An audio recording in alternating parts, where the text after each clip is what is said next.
Bonjour à tous et bonjour à toutes. Alors, je sors à l'instant d'une séance de surf, la dernière d'ailleurs, puisque je recommence les séances au cabinet mardi.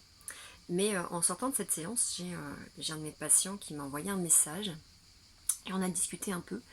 Et j'ai trouvé que c'était important de vous faire cette vidéo. Cette vidéo, je l'ai appelée "Je ne suis pas un salaud, je ne suis pas un PN, je suis juste abandonnique". J'accompagne beaucoup le trouble, enfin la blessure d'abandon. Hein. C'est une blessure et un schéma qu'on retrouve beaucoup en cabinet, entre autres, hein, mais celle-ci est très gagnante, elle est très liée à la dépendance affective, bien évidemment. Et souvent, c'est souvent plus des femmes, mais j'ai quelques messieurs. C'est pas la majorité, mais j'ai quelques messieurs. Et ce qui est assez, en tout cas, le point commun entre ces différents patients, donc hommes, c'est qu'ils arrivent en me disant "ne me dites pas que je suis un pervers narcissique". Parce qu'en fait, il se présente souvent en me disant "mais je suis quelqu'un de mauvais, je suis quelqu'un qui fait mal, je fais le plus de mal à la femme que j'aime". C'est assez... voilà, je retrouve souvent ce discours-là, hein, chez les messieurs en tout cas.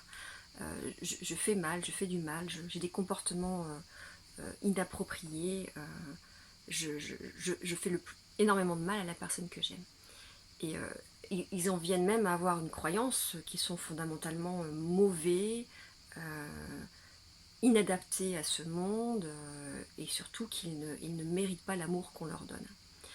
Bien souvent, le problème, c'est que la blessure d'abandon prend le pas, et très rapidement, quand il y a une situation de conflit, ou un conjoint, en tout cas cela une épouse ou une compagne qui est moins présente, ou qui a un ami qui va peut-être, voilà, boire un verre avec des copines ou un ami, ben, tout de suite en fait la blessure abandon prend le pas avec ses pensées, ses croyances qui sont que l'autre est en train de m'abandonner, que je vais finir seule, que je ne saurais pas m'en sortir, que je ne saurais pas gérer la paperasse, que je vais jamais... Voilà.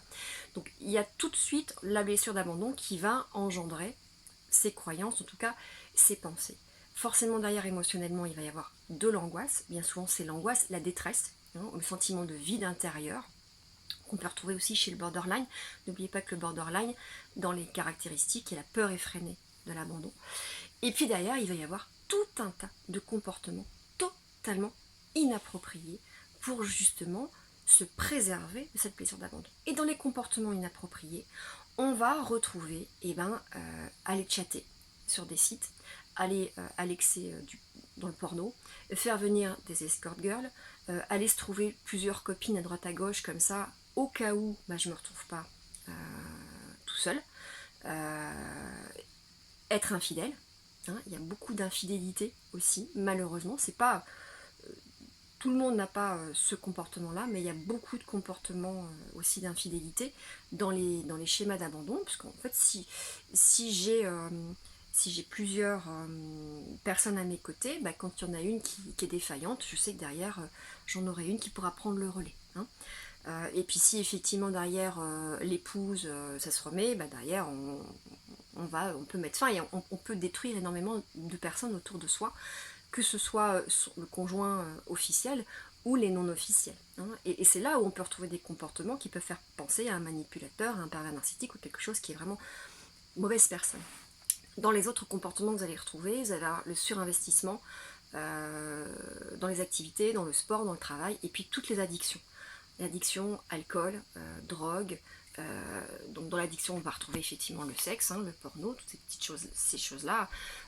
Il y a une différence entre l'addiction et puis voilà, je vais voir du porno de temps en temps, on va dire, ça fait partie aujourd'hui de quelque chose qui est plutôt voilà, normal. Et puis par contre, y aller tous les jours parce que j'ai besoin soit de chatter avec quelqu'un ou de combler un vide, ça effectivement ça devient problématique de la blessure d'abandon.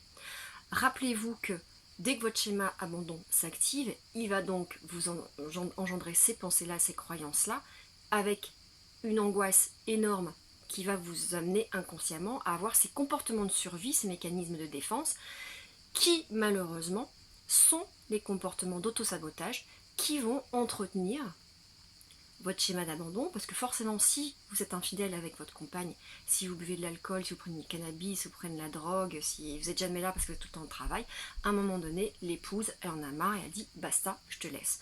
Et forcément, ça entretient votre schéma d'abandon et ça entretient votre croyance que vous n'êtes pas aimable, que vous ne pouvez pas être aimé et que les relations ne durent pas.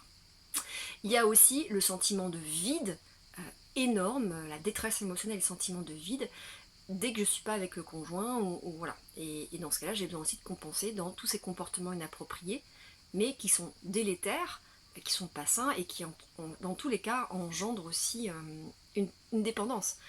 Dépendance à des substances, dépendance à une activité, dépendance à une personne. Vous êtes dans une relation de dépendance avec une personne, des substances, une activité. D'où la dépendance affective qu'on retrouve systématiquement avec les blessures d'abandon.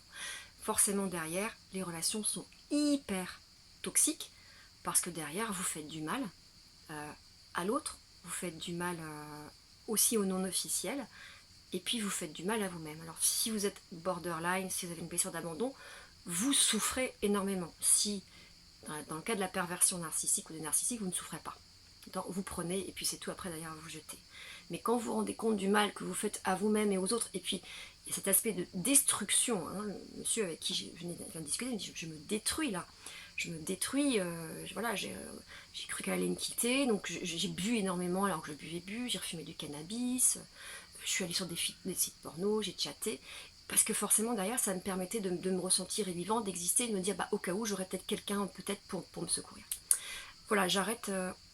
Je trouvais intéressant de faire cette vidéo, alors même si ça fait partie des choses que je vous dis régulièrement, mais là c'était assez chaud parce que je viens d'avoir ce témoignage, et c'est surtout aussi ne croyez pas que quand vous avez quelqu'un qui a ce genre de comportement, c'est forcément un pervers narcissique ou une personne malveillante, parce qu'aujourd'hui c'est vraiment la mode de ce pervers narcissique qu'on voit partout. Non, ça je vous le répète souvent, vous avez des pathologies, le borderline, le trouble bipolaire, et sans tomber dans les pathologies, les blessures d'abandon, peuvent avoir des comportements exécrables, et surtout des comportements de manipulation, de chantage affectif, de chantage au suicide, de colère, de violence psychologique, voilà, tout ça qui peuvent ressembler de près ou de loin à de la perversion narcissique. C'est pas forcément le cas. Voilà, prenez soin de vous.